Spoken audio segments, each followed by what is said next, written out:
ఓంకారమంత్ర సంయుక్తం నిత్యం ధ్యాయంతి యోగినః కామదం మోక్షదం తస్మై ఓంకారాయ నమో నమః. నమస్తే దేవదేవేశ, నమస్తే పరమేశ్వర, నమస్తే వృషభారూఢ నకారాయ నమో నమః. మహాదేవం మహాత్మానం మహాపాతకనాశనం మహాపాపహరం వందే మకారాయ నమో నమః. శివం శాంతం జగన్నాథం లోకానుగ్రహకారణం శివమేకం పరం వందే శికారాయ నమో నమః. వాహనం వృషభోజస్య వాసుకీ కంఠభూషణం వామే శక్తిధరం వందే వకారాయ నమో నమః.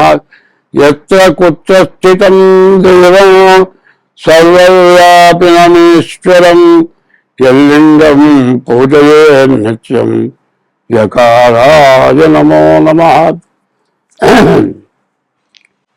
2026వ సంవత్సరం మే నెల మాస ఫలితాలు చెప్పుకుందాం.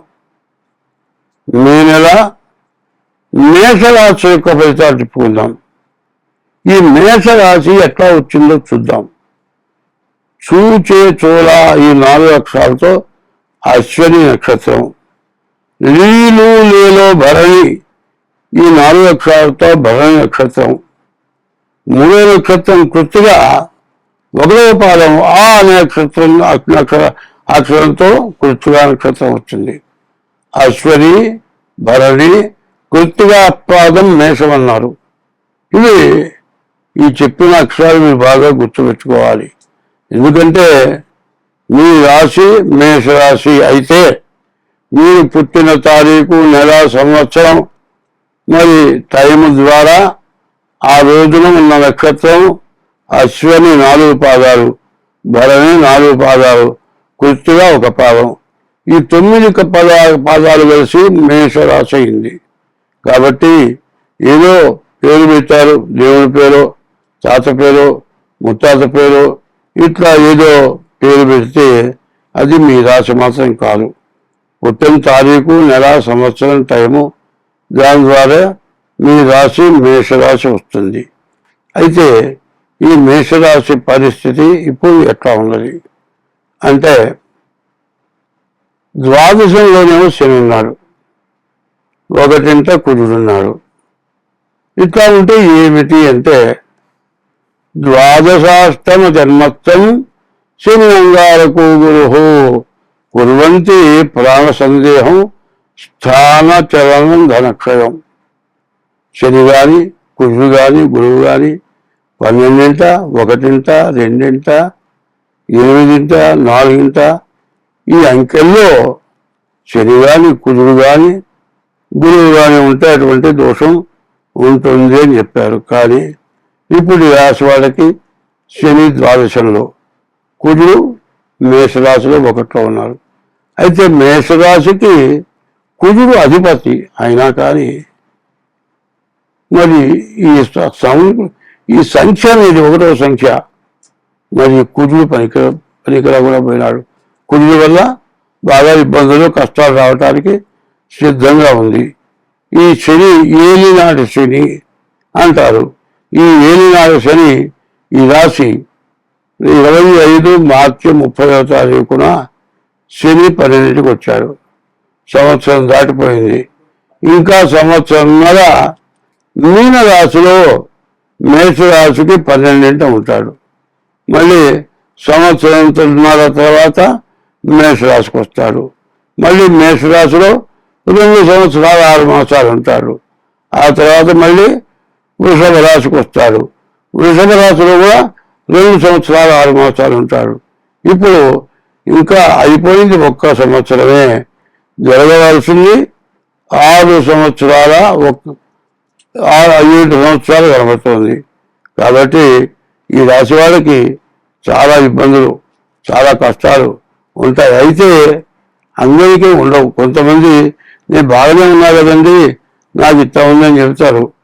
కారణం ఏంటంటే మానవ జన్మ ఎత్తిన తర్వాత మంచి పని అయితే తొందరపడి చేయరు, చెడు పని అయితే తొందరగా వెంటనే చేసేస్తారు. ఎవరి మీద ఖర్చు ఉందనుకుందాం, కొంతసేపు ఆ ఖర్చు ఉన్న వాళ్ళు ఏం చేస్తారు, వీళ్ళు చంపి పారేద్దాం అనుకుంటారు. చంపి పారేద్దాం అనుకున్నప్పుడు ఏం చేస్తారు, ఏం జరుగుతుంది ఆ నాలుగు పక్కలు చూస్తారు. ఒక గడ్డ పరుగు, ఒక గుండ్రాయు, మరి ఏదైనా గట్టి వస్తువు ఒక్కరేసారి వేసి తలకాయ ఓడగొడతారు. తలకాయ బదులుగా మనిషి చచ్చిపోతాడు. లోపల అన్నికి ఏదో అపకారం చేశాడు. అపకారం చేశాడు కాబట్టి వీళ్ళు బతకనివ్వకూడదు. నీ ఉద్దేశం ఏంటి, నీకు అపకారం చేశాడు, ఇంకా ఎంతమందికి ఇట్లా చేస్తాడో, కాబట్టి వీళ్ళు బతకనివ్వకూడదు అని నువ్వు అనుకుంటావు. కానీ అది నీ బాధ్యత కాదు. నీవు చెప్పింది ఒక రకంగా మంచిదే. ఎట్లా అంటే, నాకు అపకారం చేశాడు, ఇంకా ఇట్లా ఎంతమందికి అపకారం చేస్తాడో అనుకుంటున్నావు. అపకారం ఎవరికి చేస్తారు, ఎవరికి మంచిగా ఉంటాడు అనేది భగవంతుడి యొక్క నిర్ణయం. మరి వారు పెళ్లి చేసుకున్నారు, పిల్లలు ఉన్నారు. పిల్లలను ఎవరినైనా సరే వాళ్ళు ఎంత వేధించినా, ఎన్ని బాధలు పెట్టినా వాళ్ళని చంపే కారణం ఏంది, వాళ్ళకి వీరికి విరోధం లేదు. వాళ్ళకి వీరికి ప్రేమ ఉంది, నీకు వాళ్ళకి విరోధం ఉంది. ఆ విరోధం వల్ల నువ్వు వాడిని చంపావు. దానివల్ల ఈ ఎన్నాచంలో కష్టాలు వస్తాయి. ఈ చెల్లో ఉన్నవారు అట్లాంటి సంపదన్నా చంపచ్చు, ఎవరినైనా చంపబడచ్చు, ఎవరి చేతైనా ఇట్లాంటి ఇబ్బందులు కష్టాలు వస్తూ ఉంటాయి. కాబట్టి దీన్ని చాలా ప్రశాంతంగా, ఓర్పుగా, పూర్వజన్మలో నేను చేసుకున్నబట్టే నాకు ఇట్లాంటి బాధలు వచ్చినాయి. ఎప్పుడు ఎవరికి ఏం చేశాను, బాగా ఏది చేయకపోతే ఎప్పుడు అందరిలో మంచిగా తిరిగాను, మంచిగానే అనిపించుకున్నాను, బాగా డబ్బు సంపాదించాను, ఎవరు నేను చెడవాలని లేదు. ఇప్పుడు ఇంత బాధలు ఎందుకు వచ్చినాయి, నేను చేసిన పాపం మీద ఉంది, దానివల్ల ఇట్లా వచ్చింది అనుకుంటూ మరి జాతకం చూపించుకొని, డేట్ ఆఫ్ బర్త్ ఉంటే డేట్ ఆఫ్ బర్త్ ద్వారా, డేట్ ఆఫ్ బర్త్ లేకపోతే శాస్త్ర సాముద్రిక ద్వారా జాతకం చూపించుకోవాలి. అయితే ఈ రాశి వాళ్ళకి ప్రత్యేకించి ఏమిటంటే 3 రాశులే బాగున్నాయి. 1 రాహువు, 2 బుధుడు, 4 శుక్రుడు. అయితే రాహువుని అట్లా వెళ్దాం. బుధుడు శుక్రుడు వల్ల పూర్తిగా బాగుంది. పెళ్లి కాని వాళ్ళకి పెళ్లి అవుతుంది, పెళ్లి అంటే సంతానం కలుగుతారు. మరి భర్తకి ఇద్దరు కూడా మంచి ఆదాయం వస్తుంది. కాదు ఇల్లు కట్టుకోవాలని కోరుకుంది అనుకోండి, ఇట్లాంటి టైంలో ఇల్లు కట్టుకునే అవకాశం వస్తుంది. గురువు బాగున్నాడు, వ్యాపారం బాగా సాగుతుంది. కానీ రాహుకేతువుల మధ్యలో గ్రహాలు పడ్డాయి. ఇది కాలసర్ప దోషం. ఈ కాలసర్ప దోషం ఎట్లా ఉందంటే, ప్రతి చోట ఇంట్లో భార్యాభర్తలకి, రాజ్యంలో రాజులకి, మంత్రులకి, ఇట్లా ఉద్యోగస్తులకి అందరికీ కూడా ఒక రకమైన సమస్యలు, బాధలు. ఈ బాధలు ఎట్లా ఉంటాయంటే, మనం మానుకొని ఎట్లా వెళ్ళిపోదామా, ఏదైనా చచ్చిపోదామా, ప్రాణం తీసుకుందామా అన్నంత పరిస్థితి ఇబ్బంది చూపిస్తారు. కానీ ఎన్ని ఇబ్బందులున్నా మానవులు ఆత్మహత్య చేసుకోవడం కానీ, శత్రువుని తిరిగి చంపడం కానీ ఇది మానవ ధర్మం కాదు, మనిషి చేసే పనులు కావు. ఇట్లాంటివి చేస్తే ఇంతకి 4 రెట్లు కష్టాలు అనుభవించాలి. ఏ జన్మలో కష్టాలు చేస్తేనే ఈ ఏనాశనకి టైంలో కష్టాలు వస్తాయి. అదే ఈ ఏనాశంలో ఏ పాపం చేయని వాళ్ళు బాగా సుఖంగా డబ్బు అంతా సంపాదించుకొని బాగుంటారు.